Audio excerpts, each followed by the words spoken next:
Welcome to Weir's Dojang and another Tuesday training tip.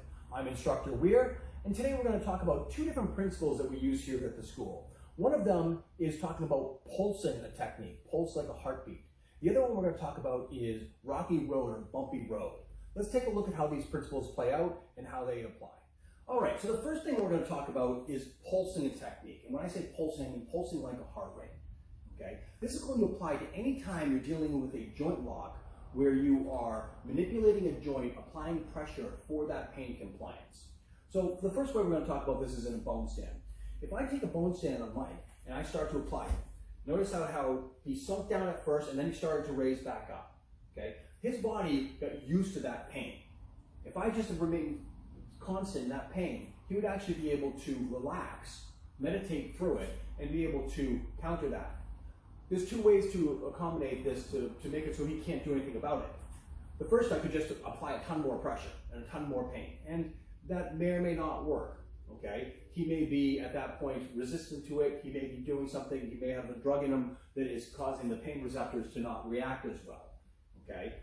The other thing that could happen is you could damage the joint, and we don't necessarily want to damage that joint, especially if we break the joint. If you break the joint, that gives him a huge rush of endorphins, that gives him an adrenaline rush, and gives him strength that I don't want him to have.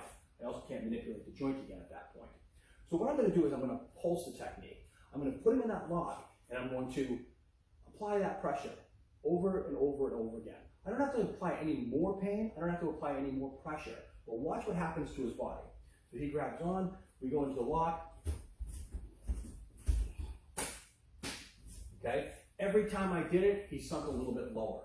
Okay? It may not look like a lot here, but when you try this with a training partner, you're going to see how fast they go down on every single pulse of that technique.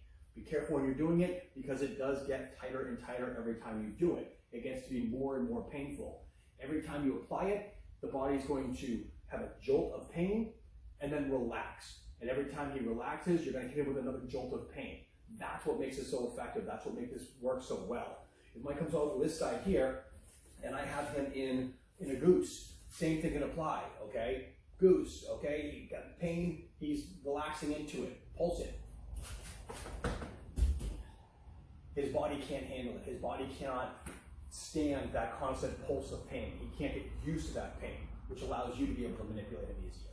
So the next one we're going to talk about is what we refer to as rocky road or bumpy road.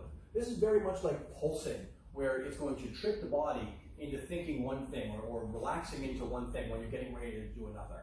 A great way that we can show how this works is if Mike grabs on and he's really strong. Let's say that I want to circle around to do a technique this way, and he's really strong, and I can't get his hand to move.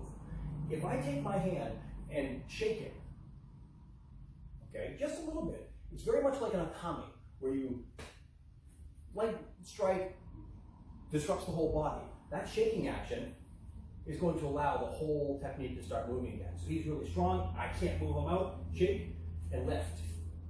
Okay, if he's really, really strong, I can shake it a little bit more. And notice how it happened to his body. His whole body's starting to shake with it. Okay, if I want to drive forward, he's really strong. Now I have him in a position where I can take control. That little bit of a shake is going to disrupt his strength. That little bit of a shake is going to, if I start to move this way, his brain's thinking, I'm moving this way, stop that motion. So that little shake is making his body not know which way I'm moving. And then I can go into another technique and take control of him. Okay, so that little bit of a shake really helps you be able to disrupt Bouquet's body. If he has both hands, that little shake didn't allow him to set.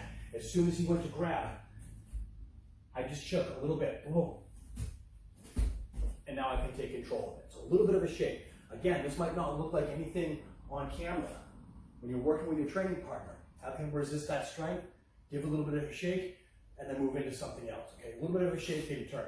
You'll be amazed at how well it works. Great, so we talked about two different techniques here, two different principles here.